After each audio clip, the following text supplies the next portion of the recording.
2 Chronicles chapter 7 verse 14 says like this. 2 దినవృత్తాంతాల గ్రంథము 7వ అధ్యాయం 14 వచ్చిన ఈ విధంగా సెలవిస్తుంది.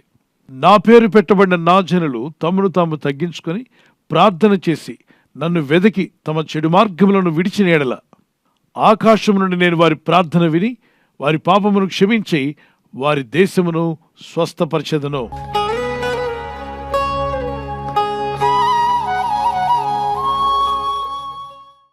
నా పేరు పెట్టబడిన నా జనులు అంటే జనాలు ఎంతోమంది ఉండొచ్చు దేశంలో, ప్రాంతంలో.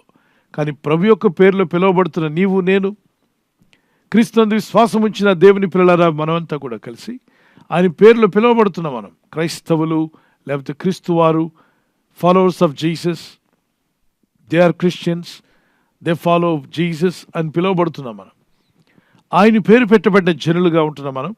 మనల్ని మనం తగ్గించుకొని, తమను తాము తగ్గించుకోవడం అంటే ఉపవాసం ఉండి ప్రార్థించడం కూడా మనల్ని మనం తగ్గించుకోవడమే. ఉపవాసం ఉండి తగ్గించుకొని ప్రార్థన చేసే అలవాటు మనకు ఉండాలి. గర్వంతో చేసే ప్రార్థనలకు, అహంకారంతో చేసే ప్రార్థనలకు జవాబులు రావు. కొంతమంది ప్రార్థనలు పొగడ్తల కొరకు చేస్తారు, మరికొందరు అహంకారంతో, మరికొందరు గర్వంతో చేస్తారు. ఇట్టి ప్రార్థనలు కనీసం ఇంటి కప్పు కూడా దాటి బయటికి వెళ్ళవు. మనస్ఫూర్తిగా ప్రార్థించాలి, మనసిచ్చి ప్రార్థన చేద్దాం. ఆయన పేరు పెట్టబడిన జనులుగా మనం ఉండాలి, మనల్ని మనం తగ్గించుకున్న వారుగా ఉండాలి. మూడవదిగా ప్రార్థన చేసే మనసు మనం కలిగి ప్రార్థించాలి. నాలుగవది ఆయన్ని వెదకాలంటే ఆయన్ని వెదికేవారుగా మనం ఉంటున్నామా? ఈ లోకంలో ఉంటున్న మనం అంతా పలు విధాలుగా ప్రేరేపించబడిన వారే అనేక విషయాల కొరకు వెతుకులాడుతూ ఉన్నాం. కొందరు ఉద్యోగాన్ని వెతుకుతూ ఉంటే, కొందరు ధనాన్ని వెతుకుతూ ఉన్నారు, కొందరు లోకంలోని అనేక విషయాలను వెతుకుతూ ఉన్నారు. దేవుని ప్రజగా ఉంటున్న నీవు, నేను మనం వెతకవలసింది ఉద్యోగం కన్నా ముందు దేవుని సన్నిధి, పెళ్లి కార్యక్రమం కన్నా ముందు దేవుని సన్నిధిని వెతకండి. ఒక నివాసము, ఇల్లు కట్టుకోవాలనుకుంటున్నావు, నీ పిల్లలను బాగా చదివించాలనుకుంటున్నావు, వీసా కొరకో, విదేశాలు వెళ్ళడానికి వీసా నిమిత్తమో, లేదా విదేశాల్లో నీవు అక్కడ ఉంటున్న పర్మిట్ కొరకో, గ్రీన్ కార్డు కొరకో ఏదో ప్రయత్నం చేస్తున్నావు. వాటన్నిటికంటే ముందుగా, వాటిని వెతికే ముందు మనకు లైఫ్ ఇచ్చి మనల్ని ఈ లోకంలో నిలబెట్టిన సృష్టికర్త దేవుణ్ణి వెతకాలి, ఆయన సన్నిధిని వెతకండి. అందుకంటే నన్ను వెతికి అంటే ముందు ఆయన్ని వెతికే మనసు మనకుందా? ఆయన సన్నిధిని వెతికే మనసు నీకు ఉండాలి. వివాహం కన్నా, ఉద్యోగం కన్నా, దేశ విదేశాలు వెళ్ళడం కన్నా ముందుగా ఆయన సన్నిధిని వెతకడం నేర్చుకో. నీ బ్రతుకులు అద్భుతాలు, ఆశ్చర్యాలను చూస్తావు. మరి ఐదవదిగా, వారి చెడు మార్గంలో విడిచిన ఎడల అన్నాడు. చెడు మార్గాలు ఏదైనా ఉన్నాయా? చెడు ఆలోచనలు ఉన్నాయా? చెడు తలంపులు ఉన్నాయా? చెడ్డ మనసు నీలో ఒకవేళ ఉందా? చెడిపోయిన మనస్సాక్షి కలిగి ఉన్నావా? నిన్ను పరీక్షించుకో. నీ హృదయాన్ని నువ్వు పరీక్షించుకుంటే ఇప్పుడే ప్రభు ఆత్మని జ్ఞాపకం చేస్తాడు. కొందరు అంతా బాగానే ఉంటుంది, కానీ నోరు తెరిస్తే చెడ్డ మాటలు వస్తూ ఉంటాయి. కొందరు ఇతరులకు విరోధంగా మాట్లాడతారు చెడ్డ మాటలు, కొందరు వారికి విరోధంగా వారే మాట్లాడతారు. నేను ఇతరుల గురించి ఏ చెడు మాట్లాడను, కానీ నీ గురించి నువ్వు చెడు మాట్లాడుకుంటున్నావా? చెడ్డ మాటలు పలుకుతున్నావా? ఏంటవి? నేను ఈ పని చేయలేను, నా వల్ల కాదు, నేను సాధించలేను, నేను ఈ రోగాన్ని జయించలేను, నాకు ఈ కష్టాలు తప్పవు, ఈ అప్పులు నేను తీర్చలేను, నేను ఆరోగ్యం పొందలేనేమో, తిరిగి నేను కోలుకోలేనేమో, నా పరిస్థితి ఎలా ఉండబోతుంది? ఇలాగ నెగిటివ్గా మాట్లాడుతున్నావా? నెగిటివ్గా మాట్లాడి నీ మాటలని ఆపేసాయి. దేవుని వైపు చూసి ప్రార్థించు. చెడ్డ మాటలు మానివేయమన్నాడు. చెడు మాట్లాడము, చెడు వినడము, చెడు చూడడము, చెడు తలంచడము, ఏదేదైతే చెడు అని మీకు తెలుస్తుందో, ఈవిల్ అని తెలుస్తుందో ఆ మార్గాలను మనం విడిచిపెట్టాలట. అది సోషల్ మీడియాలో ఏమన్నా ఒకవేళ వంకర మార్గంలో వంకర కార్యక్రమాలు చూసి అలవాటు అయిందా, వాటిని వదులుకో. ఎందుకంటే గొప్ప దీవెనలకు నువ్వు అర్హుడిగా మారాలి, గొప్ప దీవెనలకు నువ్వు అర్హురాలుగా మార్చబడాలి. దీవెన కావాలా, శాపం కావాలంటే మనం అంతా దీవెనే కావాలని కోరుతాం. మరి దీవించే దేవుడు చెప్పిన మాటలు ఒకసారి ఆలోచించేద్దాం. మీ చెడ్డ మార్గంలో విడిచిన ఎడల ఆకాశము నుండి నేను వారి ప్రార్థన వింటాన్నాడు. ఈ ఒక్క వచనంలో 5 విషయాలు మనము దేవునికి లోబడి చేయాలి. అప్పుడు దేవుడు అనుగ్రహించే 3 అద్భుతమైన విషయాలు మనం పొందుకుంటాం. అందులో మొదటిదేంటి? మన ప్రార్థనను ఆయన వింటాన్నాడు. ఎన్నో ప్రార్థనలు చేస్తున్నావు, జవాబు రావట్లేదా? అంటే నీ ప్రార్థన ప్రభువుకు చేరట్లేదా? ప్రార్థించే విశ్వాసంతో ఈ 5 విషయాలు గమనించి ఎప్పుడైతే లోబడ్డామో ప్రభు మన ప్రార్థన వింటాడు.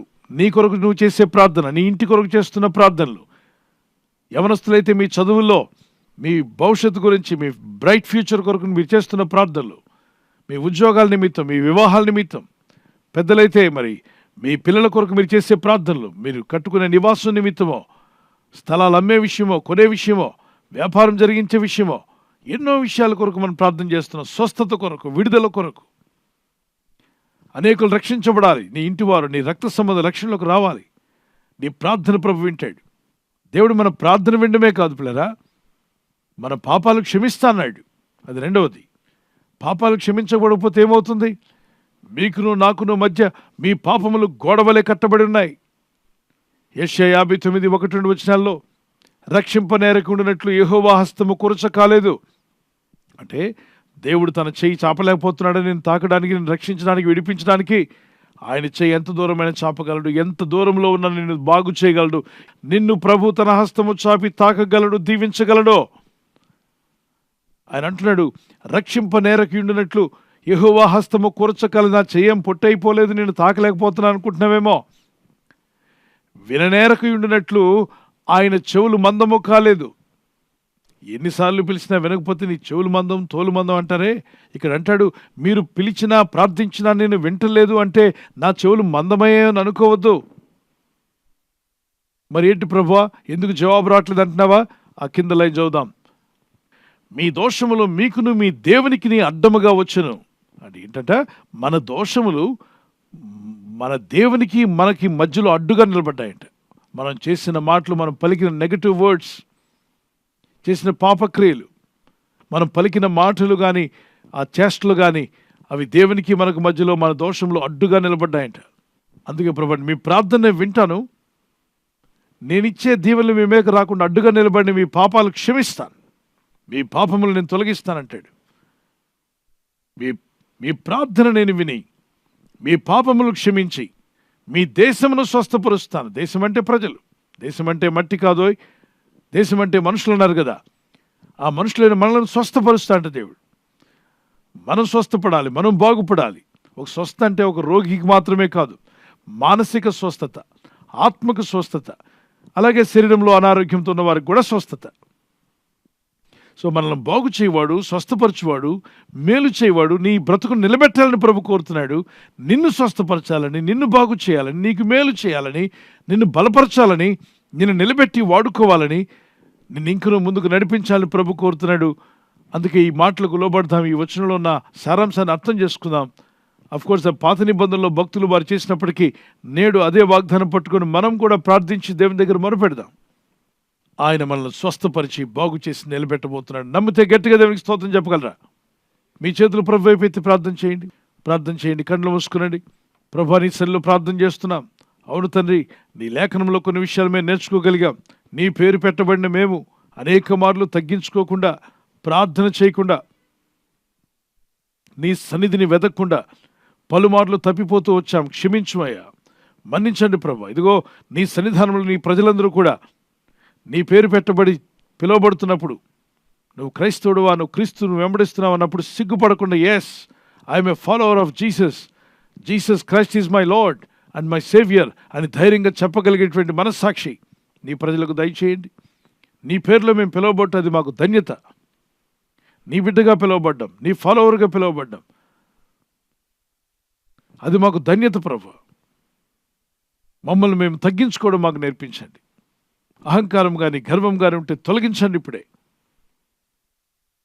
నిన్ను వెతికే మనసు మాకు దయచేయండి. అనేక విషయాలను వెతుకుచు అవి దొరకలేదని నిరుత్సాహంతో, దుఃఖంతో, డిసప్పాయింట్ అయి డిస్కరేజ్మెంట్లో ఉన్నటువంటి వారిని విడిపించండి. ఇక నుండి మేము వెతకవలసింది లోకంలో ధనము కన్నా, శరీరాశులు, నేత్రాశులు, జీవోడ్డమం కంటే నీ సన్నిధిని వెతికే మనసు ఇదిగో నీ ప్రజలందరికీ దయచేయండి. ఈ రోజు నుండి మాలో కానీ, మా మాటల్లో, మా ఊహల్లో, తలంపులో ఏ చెడున్న దాన్ని వదులుకోవడానికి ఇప్పుడే సహాయం దయచేయండి. నా దోషములు, నా పాపలను క్షమిస్తాన్నావు, అంతేకాకుండా మమ్మల్ని స్వస్థపరుస్తా అంటున్నావు, మమ్మల్ని బాగు చేస్తా అంటున్నావు, మేలు చేస్తా అంటున్నావు ప్రభా. నీకే స్తోత్రాలు చెల్లిస్తున్నాను. నీ ప్రజలు చేస్తున్న ప్రార్థనలన్నీ మీరు ఆలకించినందుకు స్తోత్రం, మా ప్రార్థనలు విన్నందుకు స్తోత్రం. ఇదిగో నీ ప్రజలు ఏ అవసరంతో ఉన్నారో, ఏ కష్టంతో ఉన్నారో, ఏ అనారోగ్యంతో బాధపడుతున్నారో, ఎలాంటి విడుదల కావాల్సి ఉన్నదో, ఎలాంటి మేలులు పొందాల్సి ఉన్నారో సమస్తం ఎరిగిన నీ నామములో ప్రార్థిస్తున్నాను. మీ బలమైన ఆశీర్వదించేటువంటి మీ దక్షిణ హస్తం మా తలల మీద ఉంచి యేసు రక్తము ద్వారా నీతిమంతులుగా తీర్చినటువంటి మా తలల మీదకి ఆశీర్వాదం వచ్చునుగాక. సకల విధమైన అపవాది బంధకాలు, వ్యాధి రోగములని రకరకాల బంధకాలు అవి మిమ్మల్ని విడిచిపోవునుగాక.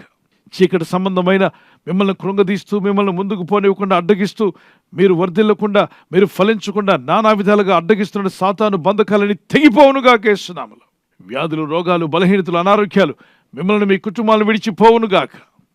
ఈరోజు ప్రార్థించి ప్రయత్నించబోతున్న శంకుస్థాపన అయిన, గృహప్రవేశమైన, ఒక బిజినెస్ ప్రారంభిస్తున్నా, ఉద్యోగ ప్రారంభానికి వెళ్తున్నా, ఒక మంచి కార్యక్రమాన్ని ప్రారంభిస్తుండగా, నేను వారి బిడ్డల వివాహం కొరకు ప్రయత్నాలు చేస్తుండగా, వారు చేస్తున్న ప్రయత్నాలు ఫలించలాగున మీ దూతలకు ఆజ్ఞాపించండి తండ్రి. ఈ దినం ఎవరైతే ప్రయాణమై వెళ్ళబోతున్నారో, అది రైలు మార్గమైనా, ఆకాశ మార్గమైనా, బస్సుల్లో, వాహనాల్లో ఎక్కడ ప్రయాణం చేస్తున్నా, రోడ్డు మార్గంలో ఏ వాహనంలో వారు ప్రయాణం చేస్తున్నా, నీ ప్రజలకు కాపాడే దూతలను పంపండి.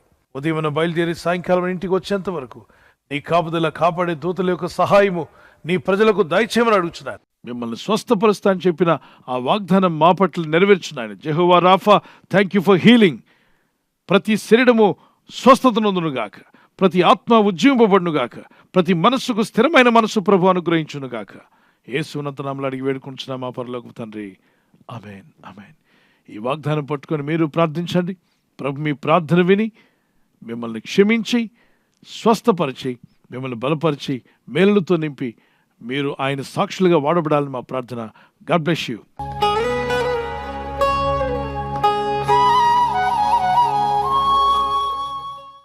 మరి బర్త్డే ఉన్న వారికి happy birthday to you. Many more returns of the day. May the Lord continue to bless you. నీ ప్రార్థనలన్నీ యెహోవా సఫలపరచును గాక. May the Lord grant all your request. Psalms 20:5. కీర్తన 25. నీ ప్రార్థనలని యెహోవా సఫలపరచునుగాక. May the Lord bless you with this words. ప్రభు మిమ్మల్ని దీవించి బలపరచాలి మా ప్రార్థన. కుమారులు, చిన్న బిడ్డలు, పెద్దవారు మొదలుకొని మరి హ్యాపీ బర్త్డే. మీకు దేవుడు దీర్ఘాయుష్ని ఇవ్వాలని, మంచి ఆరోగ్యములు కలిగి దేవుని వాక్యంలో ప్రార్థనలు ఎదగాలని మీ నిమిత్తం మా ప్రార్థన.